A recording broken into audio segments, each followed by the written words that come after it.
So in today's video, we're going to go through energy balance, BMR, and total daily energy expenditure. So I'm aware that these terms are used a lot, especially on the likes of social media and other places like that.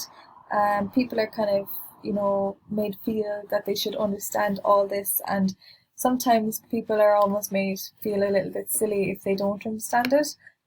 So just so you know, it's totally normal if these terms are very new to you, especially if this is something new to you and if you've never really had to think about these kind of things before. So don't worry too much. Everyone has to start somewhere.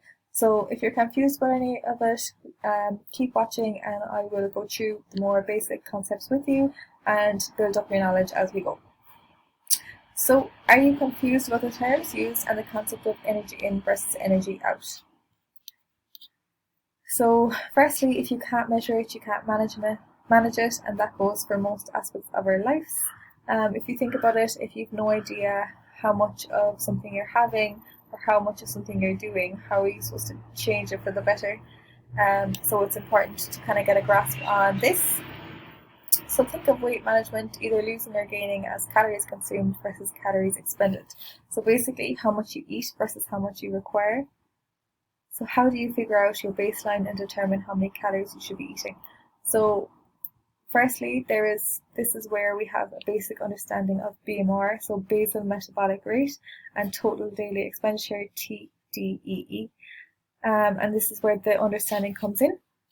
So there are formulas that you can calculate out this online by using your body weight and your daily activities and stuff like that. But there are also home formulas. Now I don't know why you'd want to go using your own home formula if you can just do it on a calculator, but some people like to do it. Also, obviously, if you're going to a nutritionist or a personal trainer, then they can do it accurately for you. So it's probably better to do it physically, like with someone who's going to break it down properly and not over or underestimate anything. So basal metabolic rate, BMR, is how many calories you burn when your body is resting. So basically how many calories I'm burning right here, right now, just talking. You could think of them like couch potato calories. So basically the calories that you're burning when you're just lying down. So it's basically the functioning, the breathing, the blood flow, blood pumping, everything that we do without even knowing we do. So this is between 60 to 75% of your daily calories. This is how those calories are burnt. So it's mainly determined by your weight, your height, your gender, or your age. So obviously if you're big and tall, then you're going to have a higher BMR. So it's interchangeable, so it goes up and down, it doesn't remain the same. It goes down when you're dieting, for example. So total daily energy expenditure then is the estimation of how many calories you burn each day, including daily movements and typical exercise. So that would be your workout sessions. So when you have a simple understanding of BMR and total daily energy expenditure and the relationship between them, it gets a whole lot easier to reach your weight and body composition goals. So basically, if you know that if you move more and eat a bit less, then that's going to create a bit more of an energy balance there. Or if you need to go into a deficit, then obviously the energy that you'd be expending would be more than the energy that you're consuming. We'll talk a bit more about that as we go. So just the terms again, just so you're familiar with them: BMR, basal metabolic weight, basal metabolic rate, that's his weight, so it should say rate, predominantly determined by body weight. So as I said, it goes up and down when you diet. Then we also hear about NEAT, so non-exercise activity thermogenesis. That's what NEAT is, and that is your non-exercise activities such as folding clothes and showering and just going about your day-to-day life. Then we have EAT, so exercise activity thermogenesis, and that is your workout or your walk. When you purposely go to work out or to exercise. And then we have thermic effect of food. So basically the thermic effect of food is the digestion process from the minute you put it into your mouth all the way to absorption, the breakdown of food. So protein requires the most energy, using around 25% of its own energy to digest. So that's probably making it clear to you why protein is very much encouraged in the weight loss phase. So just to put it simply, if your calorie consumption is equal to your total daily expenditure, then you will maintain your current weight. So that's when we hear about, people saying maintenance weight, maintenance calories. So then if your calorie consumption is less than your total daily expenditure, then you will lose weight. So that's when we hear calorie deficit, calorie reduction, and losing weight. So if your calorie consumption is more than your total daily expenditure, then you will gain weight. So that's your calorie surplus. If you're going into a gaining phase, for example, and it's really that simple. So where do the problems arise?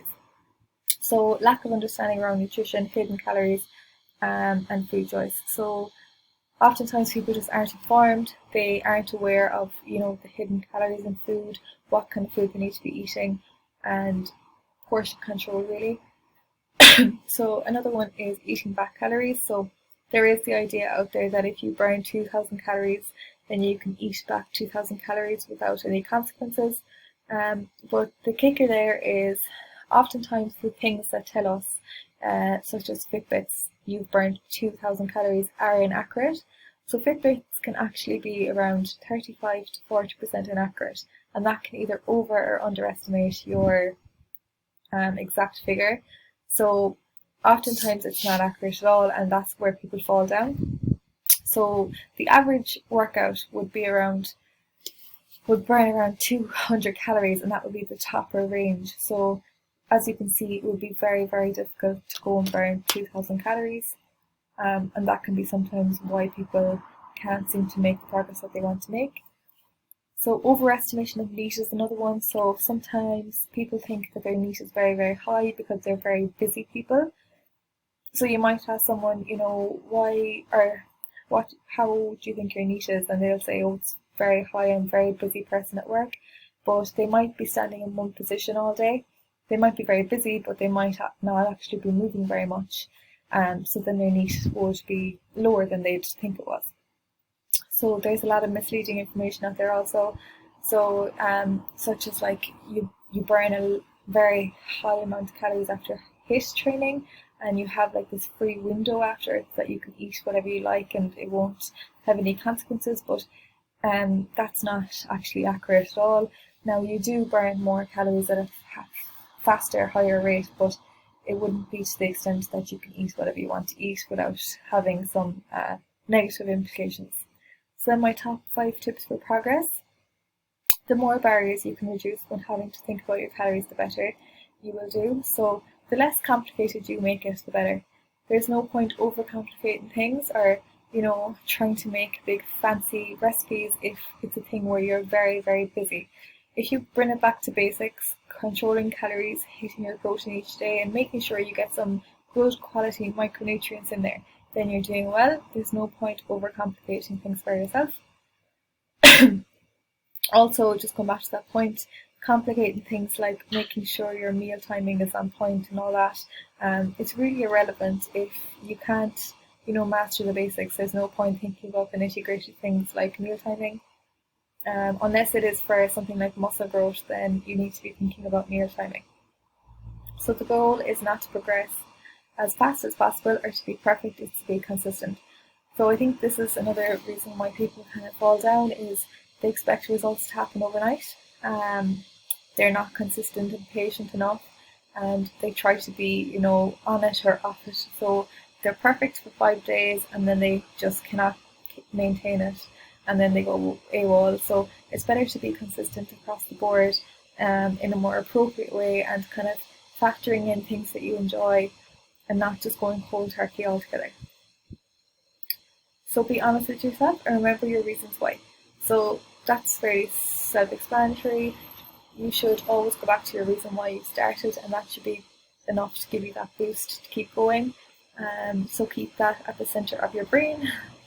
So 4, create a routine, plan and structure your meals. So that speaks for itself. Obviously, routine planning, the more structure we have, the better.